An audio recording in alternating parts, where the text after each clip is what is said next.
Welcome back to the channel, welcome back to the vlog. Today you join me, I'm back at the coast, and luckily I've managed to find a place that is free from people. It's been hard to find for the last number of weeks, but where I've come to today is a place called Benvoy, and it's on the Copper Coast in the Geopark on the Copper Coast in Waterford.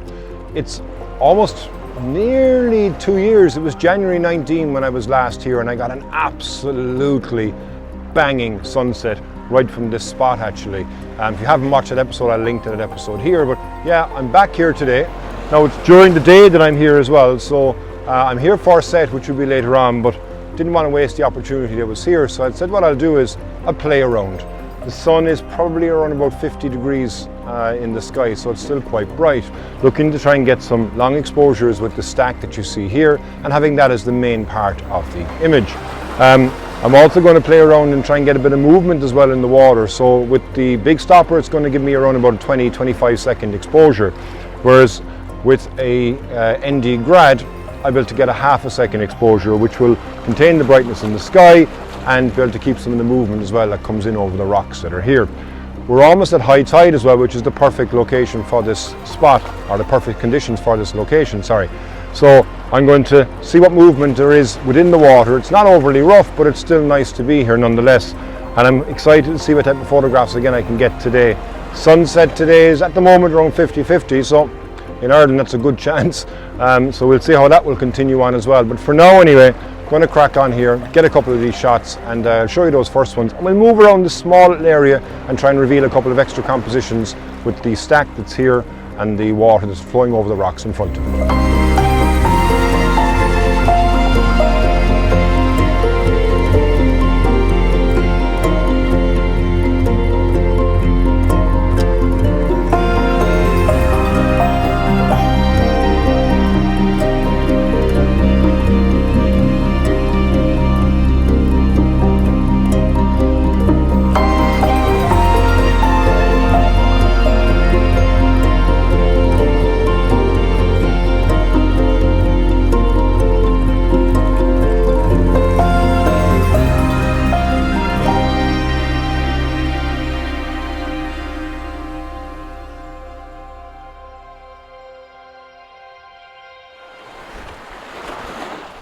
While the water now has reached high tide and starting, I think, to recede, because there's areas here in front of me that were wet 5 minutes ago and they're now starting to dry out, so obviously the tide is going out.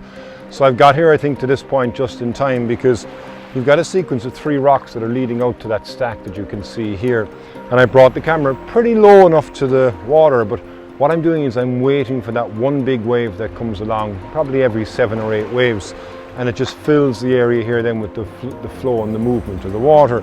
And the idea, the way that I've got the image framed then, is that that should start from the right hand side, you give a small bit of a curve, hopefully get some movement hitting that rock and then leading you out to the other rock as well that's there.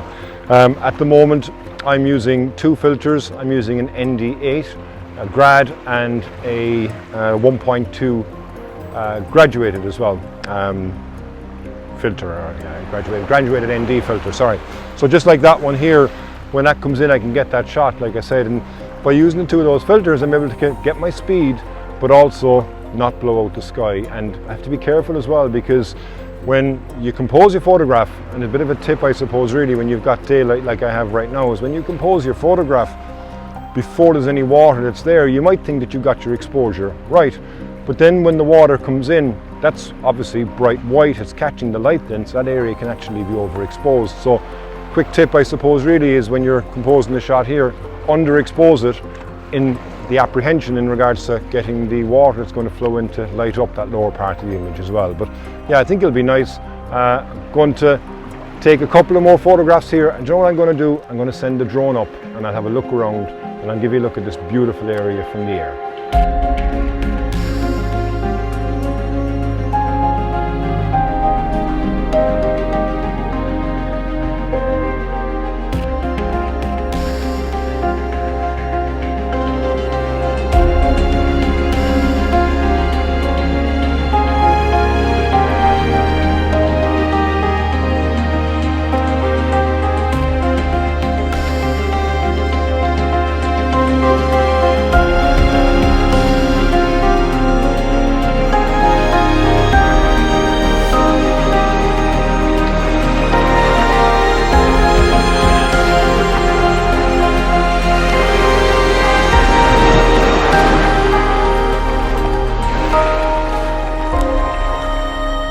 One of the reasons why I enjoy coming back to a place over and over again is that you learn something every time that you come. And the last time I was here, I noticed that the tide was coming in and there was these rocks that are covered in seaweed. And I often thought to myself, you know what, would they be nice in a shot if they were able to capture some light? Today, no, I knew it was going to be there. As I said earlier, the tide is going out, so they're starting to reveal the seaweed that's here. And ordinarily, seaweed isn't very nice to be in a photograph, but you know, what I've done with it is I've used it because the light is coming in, it's lighting it up here as you can see, and it's a copper colour. I'm on the copper coast, and I decided to go for a very, very long exposure. I'm holding in my hand here the case for the Kase filters, and I've put on my equivalent to the big stop. It's the ND1000. I also have my polarizer on, and I also have the 1.2 grad, and that's allowing me to be able to get a 30-second exposure even though we're during the day. What that then does is you get movement in the water, you get a small bit of movement as well in the weeds, but you also have the nice colour contrast. I think that will come through on that because the water will be a light shade of blue. You've got the sky in the background. I framed this, it's going to be on the top left, very similar to how you're framed right now, but then with the weed that's here in front, I actually think it's going to be a very, very nice shot. The tripod I'm using actually is an older tripod that I have because I won't bring my new Gitzo to the sea because the salt and the sand is going to destroy it. But this is the old original Gitzo that I would have had, but it's been through the war so much that I can't actually extend the legs now, even though I've cleaned it out completely. So I have it right now precariously but half safely perched on a rock to give me that little bit of extra height that I need. But what I think I'm going to do is I'm going to swap out a tripod that you're on at the moment, and I'm going to get into the water here and try and frame that with this in the bottom in the bottom third of the frame with that singular stack then as well. It's there, and there's also another stack in the distance.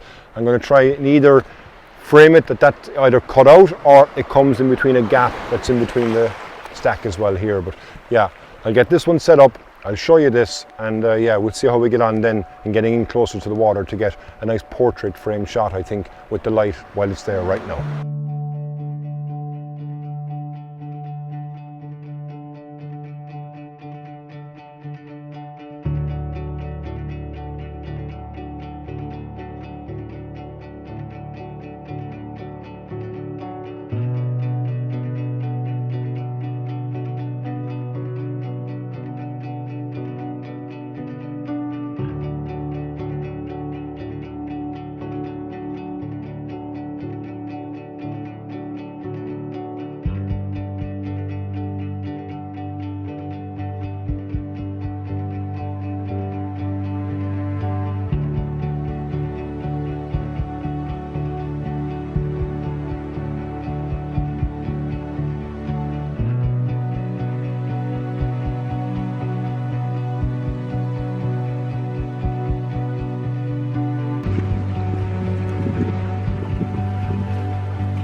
As I said earlier, I was looking for the seaweed that was going to be revealed as the water was going out. As the water has gone out now, it's left this beautiful rock pool here in front. So I've taken the camera, I've gone handheld because I wanted to get down as close as I possibly could to the water because I want to be able to get this stack that's here reflected in the water that's in front of me. But I've also now put on the polarizer, and with the Kase system, the polarizer is magnetic. So it just connects on like this, and I turn it to, I suppose, engage the polarizing effect, and that allows me to be able to see through the water that's in front and be able to see in then to the life that's underneath the water in this rock pool. I think it will be a lovely shot. Challenge will be to make sure I can get everything in focus, because if I'm going handheld, then obviously, you know, I won't be able to do any focus stacking because the chance of getting exactly the same composition 2 times in a row are quite slim. But nonetheless, I do think I've gotten a nice shot there. I've taken a couple of mixtures between portrait orientation and landscape orientation, and you know, we'll see when I get back to base, once I get them processed, which image I prefer. You'll see obviously the image that I prefer not long after this as well. The light now probably around 35 degrees, I suppose, in the angle of the sun, so I'm going to start to see some nice soft light coming in here. I'm going to continue to play around here anyway. I'm going to end this episode right now, but you will join me on the next episode when I go beyond where I am right now to a very special area of this place in Ben Voy, where the sand is actually black. So you might think that you were in Iceland. And again, I visited here before, and if you haven't seen that, I'll link to that episode above. But it's a beautiful, beautiful spot. So hope you've enjoyed coming along with me during the day, getting long exposures. It's your first time on the channel. Please hit that subscribe button, hit the notification bell so you know when I release the next episode. And leave me a like, leave me a comment below. Let me know what you liked about the episode. And until the next time, slán go fóill.